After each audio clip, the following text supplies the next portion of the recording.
First ever factory outlet, Chandanagar, Mukunda Jewelers, opening soon. No making charges.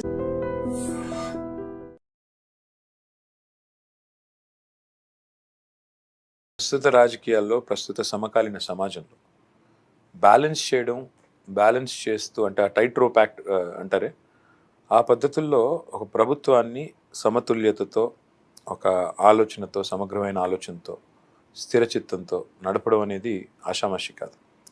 అంటే అది ఎవరికైనా ప్రపంచవ్యాప్తంగా చూసినా మీరు ఒక పెద్ద ఛాలెంజ్ ఉపాధి కల్పన, అతిపెద్ద ఛాలెంజ్. నిజానికి ఈరోజు జో బైడెన్ నుంచి మొదలు పెడితే, నరేంద్ర మోడీ నుంచి మొదలు పెడితే, కేసీఆర్ గారి దాకా ఎవరికైనా కూడా అతిపెద్ద సవాలు ఉపాధి కల్పన. పిల్లలు ముఖ్యంగా ఆ డెమోగ్రాఫిక్ ఏదైతే ఉన్నదో యూత్ 50% తక్కువ, 27 ఏళ్ళ కంటే తక్కువ ఉన్న వాళ్ళే 50% ఉన్నారు రాష్ట్రంలో, దేశంలో. సో ఇలాంటి పరిస్థితుల్లో ఒకవైపు వాళ్ళేమో ప్రపంచాన్ని రోజు యూట్యూబ్ ద్వారా, ప్రపంచాన్ని రోజు వాళ్ళు ఇంటర్నెట్ ద్వారా చూస్తున్నప్పుడు, ప్రపంచవ్యాప్తంగా వస్తున్న పరిణామాలు గమనిస్తున్నప్పుడు, మన దేశంలో ఆ పరిణామాలు సంభవించట్లేదే, ఇక్కడ అనుకున్నంత యాక్సిలరేటెడ్ గ్రోత్ లేదే అనే ఒక నిస్పృహలోకి నెట్టవేయబడుతున్నప్పుడు, how do we keep up అంటే యాజ్ గవర్నమెంట్స్ ఒకవైపు ఈ బ్యాలెన్స్ చేస్తూ, వెల్ఫేర్ డెవలప్మెంట్ బ్యాలెన్స్ చేస్తూ, హోప్ అనేది నైరాశ్యంలోకి పిల్లలు పోకుండా, నిస్పృహలోకి పోకుండా ఎలా బ్యాలెన్స్ చేస్తారు, ఎలా చేయాలి, ఎలా చేస్తే బాగుంటుంది? ఇది బహుశా మన దేశంలో, మన డెమోక్రసీలో ఉన్నంత ఛాలెంజ్ ప్రపంచంలో ఎక్కడా లేదు. ఎందుకంటే మనకి ఇప్పటికి కూడా 54 కోట్ల మంది వర్కర్స్లో 85-90% అన్ఆర్గనైజ్ సెక్టర్, రెక్కాడి తెగంటే ఒక్కడిన వాళ్ళు. ఇంకా పేదరికం మనం ఉన్న కొద్దిగా పరిస్థితి బాగుపడుతున్నా కూడా, మీరు అన్నట్టుగా Telangana per capital income highest ఉన్నా కూడా, ఇంకా ఈ దేశంలో చాలామందికి రోజువారీ అవసరాల్లో కొంచెం కష్టం అన్నది. అందుకని నేను మన యువతని, మన కుటుంబాలను కోరేది ఒక్కటే, ఎవరు మీ పిల్లల భవిష్యత్తును కాపాడుతారు అంటే ఎంప్లాయ్మెంట్ జనరేషన్, ఎకానమీ పెంచటం, రేపొద్దున సంపాదన పెరగటం ఎవరు చేయగలుగుతారో వాళ్ళకు ఓటేయకపోతే ఎల్లకాలం బేదలుగా మిగిలిపోతారు. ఈ బ్యాలెన్స్ ఈ దేశంలో అంత తేలిక కాదు. మనం చూస్తున్నాం స్టేట్ ఆఫ్టర్ స్టేట్ మనకి తాత్కాలికమైనటువంటి ఆకర్షణ లొంగిపోతున్నారు. మనం రెండో చాలాసార్లు అనుకున్నాం వాళ్ళ చర్చలో, ఖచ్చితంగా సామాన్య ప్రజల సంక్షేమం అవసరం, తాత్కాలిక అవసరాలు తీరడం అవసరం, కానీ దాంతోనే మన జీవితాలు గట్టెక్కవు. అంచేత ఇంకొక అపప్రథ ఏముందంటే, మీరు చెప్పినట్టుగా సినిమాల వల్ల కానీ, పత్రికల వల్ల కానీ, రాజకీయం అందరూ దొంగలే, అందరూ ఒక్కటే అనుకుంటున్నారు. అది కాదు. రాజకీయంలో చేస్తున్న తీరులో సమానంగా అనిపిస్తున్నప్పుడు కూడా పార్టీల విధానాలు, వాళ్ళు చేసే పనులు, దాని పర్యవసానాలు మన జీవితాలను తీవ్రంగా ప్రభావితం చేస్తాయి. ఇది నమ్మాలి మనం. అందుకని మనకి కొన్ని సందర్భాల్లో బాగోలేదు అనుకున్నా కూడా ఉన్న వాళ్ళల్లో చాయిసెస్ ఉన్నాయి. ఏ చాయిస్ ఎంచుకోవాలి? ఎవరైతే ఈ సంక్షేమాన్ని, అభివృద్ధిని, రెంటిని, సమతూకాన్ని పాటిస్తారో, బ్యాలెన్స్ చేస్తారో, ఎవరైతే రేపొద్దున పెట్టుబడులు, ఉపాధి కల్పన, పారిశ్రామికీకరణ, మన పిల్లలకి ఉద్యోగాలు, మరి ఆదాయాలు పెరగటము, కొంచెం స్కిల్స్ రావటము చేస్తారో, ఎవరైతే కాస్త ఎడ్యుకేషన్ బాగు చేయటము, హెల్త్ కేర్ బాగు చేయటము, జీవితంలో కాస్త ఆనందాన్ని పెంచడం, దాని మీద దృష్టి పెడతారో వాళ్ళని నమ్మండి. కొన్ని సందర్భాలు ఇదే మనుషులు ఆ పార్టీలో ఉంటున్నారు, మళ్ళీ ఇంకోసారి ఇంకో పార్టీకి వస్తున్నారు. కాబట్టి నా దృష్టిలో ఇవాళ వ్యక్తి కంటే ఒక పార్టీ దేనికి నిలబడుతుంది, ఆ పార్టీ విధానాలు ఒక 3 ఏళ్లకో 5 ఏళ్లకో దాని పర్యవసానం ఎట్లా ఉంటుంది, దాన్ని ఆలోచించి ఒక్కటే ప్రమాణం, సంక్షేమం అవసరం, కానీ సంక్షేమం మాత్రమే ఓటు నిర్దేశిస్తే మన భవిష్యత్తు అంధకారం అవుతుంది. 20-25 ఏళ్ళు పోయినా ఇలా కొనసాగుతాము. కాబట్టి సంక్షేమంతో పాటు అభివృద్ధికి బాట చూపెట్టేవాళ్ళు, పెట్టుబడులు పెంచేవాళ్ళు, ఉపాధి కల్పన చేసేవాళ్ళు, వాళ్ళల్లో మీ ఇష్టోత్సవం ఎంచుకోండి, నాకు అభ్యంతరం లేదు. మనకి ఆ చాయిసెస్ ఉన్నాయి. తెలంగాణలో ఉంది చాయిస్.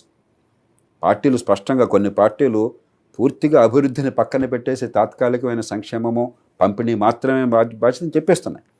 నేను నిస్సంకోచంగా చెప్తున్నాను, నేను రీడిస్ట్రిబ్యూషన్ మాత్రమే మా పని అనుకున్నట్టయితే, ఈ సంపద పెంచడం మా పని కాదు అనుకుంటే, ఆ పార్టీల వల్ల ప్రజలకు ప్రయోజనం లేదు. ఆ రాష్ట్రము, మన కుటుంబాలు, మన పిల్లలు నష్టపోతారు. కాబట్టి సంపద పెంచే వాళ్ళనే మీరు ఎంచుకోండి. అక్కడ మీ కులం మీకు చూసుకోండి, మీ వర్గం చూసుకోండి, పార్టీ చూసుకోండి. మన దేశంలో ఇవన్నీ ఒక్కరోజు పోకపోవచ్చు, కానీ మీ పిల్లల భవిష్యత్తు సంపద పెంచడం, అక్కడ నాకు ఏ రకమైనటువంటి సందేహం లేదు.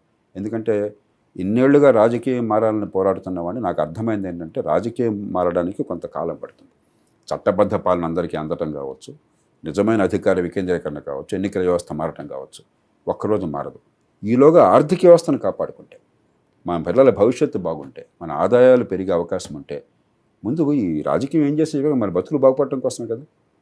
దాన్ని మర్చిపోయి మనం ఇవాళ ఈ రాజకీయంలో పావులు అయిపోయినట్టయితే పిల్లల భవిష్యత్తు అంధకారం. ఆ మధ్యకాలంలో నేను మున్సిపల్ మంత్రిగా హైదరాబాద్లో ఒక ప్రోగ్రామ్ స్టార్ట్ చేశానండి.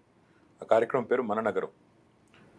అంటే మన అనే భావన లేకుండా నా ఇల్లు మాత్రమే క్లీన్ చేసుకుంటాను, చెత్త బయటేస్తాను, ఆ గల్లీ నాది కాదు, తర్వాత మోరీ నాది కాదు, ఆ నాలా నాది కాదు, చెత్త తీసుకెళ్ళి అందులో పాడేస్తాను, అది మున్సిపాలిటీ వాడు చేయాలి అనే దృక్కోణం ఏదైతుందో అది మారాలి.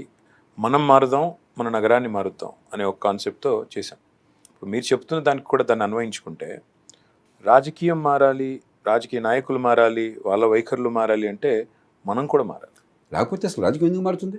మనం వేసే ఓట్ని బట్టి కదా. ఎగ్జాక్ట్లీ. మనం మారకుండా, మన ఆలోచన విధానం మార్చుకోకుండా, ఎవరు భవిష్యత్తులో మనకి మెరుగైన పరిపాలన అందించగలుగుతారనే ఆలోచన లేకుండా తాత్కాలికమైన క్షణభంగురమైన ఒక ప్రయోజనం కోసం ఆశపడితే డెఫినెట్గా దీర్ఘకాలికంగా నష్టం జరుగుతుందనే మీ మాట ఏదైతుందో సంపూర్ణంగా మీతో ఏకీభవిస్తూ తప్పకుండా భవిష్యత్తులో కూడా కలిసి మీ సలహాలు, మీ సూచనలు కలిసి నడిచే సందర్భాలు వాటన్నిటిని కూడా తీసుకుంటానని ఒక వ్యక్తిగా, ఒక సోదరుడిగా మీకు మాటిస్తాను. Always had great respect and affection for you. చాలామందికి ఈవేళ కేటీఆర్ గారు జేపీ ఎందుకు కలిసి కూర్చున్నారు అనుకోవచ్చు ఎలక్షన్ నేపథ్యం. నేను ఫ్రాంక్గా చెప్తాను, పార్టీలు అనివార్యం. పార్టీలు మన దాన్ని ద్వేషించడం అనేది ఇప్పుడు సరైనది కాదు. పార్టీలు చాలా అవసరం ప్రజాస్వామ్యంలో. అలాగే రాజకీయం చాలా పవిత్రమైనది నేను ఎప్పుడు నమ్ముతున్నాను. దాన్ని ఒక ఆల్మోస్ట్ పేటెంట్ చేశాను ఆ భాషను నేను, రాజకీయం. కానీ చివరికి రాజకీయం పరమార్థం మన జీవితాలను బాగు చేయడం. ప్రజలకి సరైన సమయంలో ఎవరు జీవితాలను బాగు చేస్తున్నారు వాళ్ళ వంక చూడండి, మీకోసం, వాళ్ళ కోసం కాదు. ఇప్పుడు కేటీఆర్ ఎన్నిక కాకపోతే నా దృష్టిలో కేటీఆర్ కుటుంబానికి నష్టమే లేదు, కొంచెం లాభమే ఉంటుంది. కొంతకాలం మనసుకు ఏంట్లా ఓడిపోయాను అనుకోవచ్చు, కానీ వ్యక్తిగతంగా ఈ లంపట వదిలితే హాయిగా బతకచ్చు. ఇవాళ అధికారంలో ఉన్నవాళ్ళు, పోటీ చేసేవాళ్ళు ఎవరో కూడా వాళ్ళు ఎన్నికల్లో నెగ్గినా ఓడినా వాళ్ళ వ్యక్తిగత జీవితంలో పెద్దగా తేడా ఉండదు, మనం గుర్తించాలి. కానీ వాళ్ళు ఏం చేస్తారన్నది మన జీవితాల్లో తేడా చూపెడుతుంది.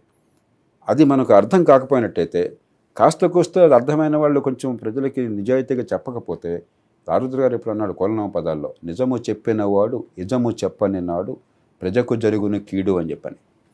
ఆ కారణంగా మనం కూర్చున్నాం.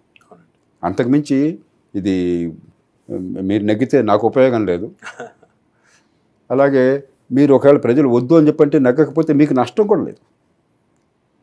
ఇది మనది, ఓటర్కి. మన పిల్లల భవిష్యత్తు గురించి ఆలోచించుకోకపోయినట్టయితే నష్టపోయేది మనమే. తెలంగాణ ప్రజల మీద, అలాగే దేశ ప్రజల మీద నాకు చాలా విశ్వాసం ఉన్నది. ముందు చూపు చూపెడతారని చెప్పని, సంక్షేమంతో అభివృద్ధిని కూడా కలుపుతారని చెప్పని